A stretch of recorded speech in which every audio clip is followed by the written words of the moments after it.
Hello, everyone, and welcome back to the last week in esports. My name is Trainer Jared TV, and we have a huge docket to cover today. We've got the Rocket League World Championship coming up. CSGO has the IEM Cologne going on right now. League of Legends summer finals are starting to happen around the world. On top of that, we've got Dota, big tournament, and more to talk about and more upcoming. So without further ado, let's dive right into it. Baker, what was that? Cloud9 are your E-League Major champions! This is Rocket League! Last week in Rocket League, we had the drawing phase for what is going to be the World Championship. World Championship's actually going to be starting a little bit later this week. I think it's like August 3rd through 13th as we go through the draw phase, that Swiss stage where all the teams that didn't automatically qualify are going to play in through their wild cards. And then a week after that, we'll have basically Worlds, the real part of Worlds start. Obviously, I think going into this, everyone's expecting Vitality to probably run away with everything. Or even maybe, Monkey Moon and BDS are going to make a run. But we'll have to see. I think the draw phase is actually going to be fantastic. We'll see how the wild cards go. And not too much right now, but that's what I'm saying later on this week. Really important to pay attention to. It's that time of the year. World Championships are really starting to happen across esports, or at least the preparation for them. So we got a week, and then everything's going to be happening. So keep an eye out. Let me know who you're pulling for. I personally am pulling for North America, but EU looks pretty unstoppable, especially considering how well they performed at the last major. So probably have Vitality winning this one. We'll see. It would be truly miraculous to see them have a perfect split, win the major, and then go straight into Worlds and win. IEM Cologne has started, and it's off to a great start.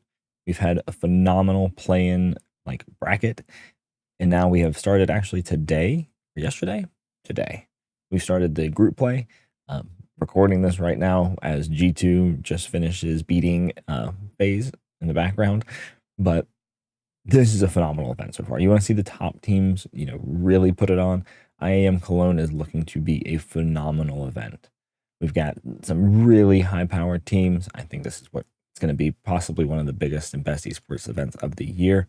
Cologne is obviously known for being the cathedral of CSGO, and we've got plenty of that happening this week. As I said, though, last week had some great matches. We have some pictures I'll throw up right here, really showing how those play-in stages played out. And all those teams now advancing to play against the top teams in the world. I think C9 versus Mouse is actually about to happen. So if you're watching this now, tune in. CSGO is probably still going on when this video gets uploaded, but we've got tons of CS happening. As I mentioned in the introduction, we have the summer finals happening around the world. Matter of fact, we had the LEC already wrap up theirs with G2 dominating the bracket. It honestly wasn't even close. They 3-0'd, swept the finals, and they look to be a very strong team heading into Worlds. The problem? It's just an EU strong team, which arguably still looks weaker than last split. So we gotta hope that if the West is ever gonna compete, the LEC and G2, these teams need to be showing up, especially getting ready for Worlds. The LPL is going to be wrapping up this week. Last week we had Gen.G show everybody why they're the favorite team in the world to win it all.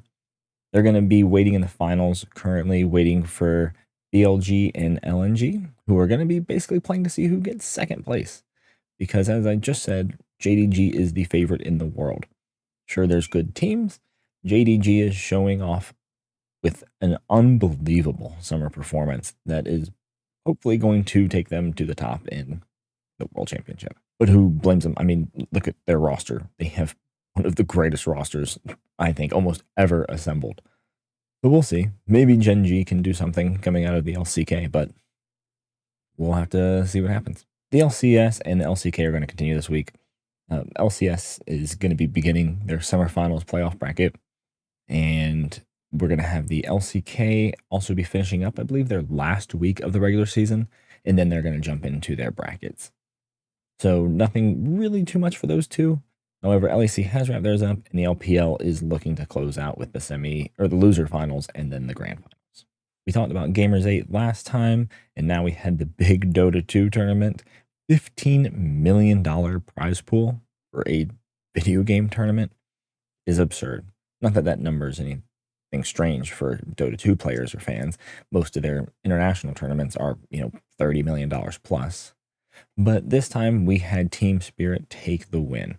I'm personally a Gaming Gladiators fan when it comes to Dota, and GG went out fourth, with Team Liquid getting second and Talon Esports getting third.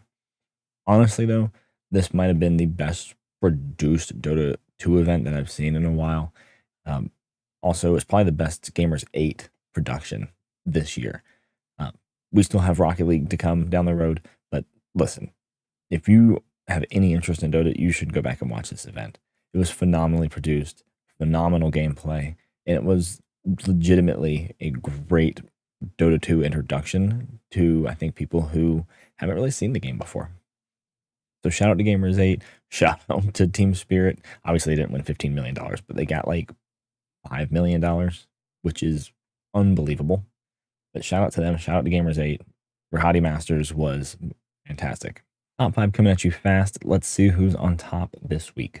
See falling over the connector, it's all on Yakindar. They don't know about him. He's just seen the smoke out from the bottom of ramp. Tries his hand at the spam. They've got Yakindar in a box, back against the wall, but he keeps on going, and he'll deliver. There might be a stack from Mongols for what remains of them. 9-10 is on the way. Does anybody check this corner properly? The trigger discipline, he finds all 3 blitz and a 4th as well. Devastation once again on his A-bomb side. Round Team has mid push too. They only have one range now as well. The last time Fnatic died like this, it went very poorly for them. Limit so low. We're trying to bait them. Humanoid coming in with that shot boss. Getting land acceleration. Gate Patrick tanks it. Unbreakable used by Limit. Patrick tanking everything. Oh, they kept him alive. Oh, he dodged it. He's still alive. It's in. What the? They're still alive. Zeiss pushing on the other side. How close is he? If the Ancient is fully exposed, can they outpush the Brood? Cancel the TP! Brood only has Cancel an half TP! HP. The cancels of the TPs. Can they kill Oh the my Ancient? God! No way! Hello? Talon, you better be careful because Zeiss coming for your bait. What? And he's gonna win game 4. Oh my goodness! Are you serious? He has 0 reaction. Their buy rounds will not last long. Back to pistols, back to pace, into B, and in your face, Modesty! 3 digs in 3 shots, and he wants every single one! Have you ever seen something like that? Thank you everyone for tuning in and watching. As always, it's fun putting this together, and I really enjoy it, and I hope you all do too. Upcoming, we have plenty of events. We have Rocket League World Championship, which I talked about. IEM Cologne is continuing. League of Legends has summer finals throughout this week. Super important to keep up with. Valorant Champions, I believe, is beginning. And we also have HCS Salt Lake City. So tons of stuff to follow. Again, I am going to be traveling. I'm going to Rocket League Worlds. So I'll be in Germany watching probably Europe beat us. But that means I won't have a video next week. So apologies again, traveling, but I'll put a vlog up and I'll have my RLCS predictions out this week. So thanks for tuning in though. Let me know what you liked in the comments, and GG's.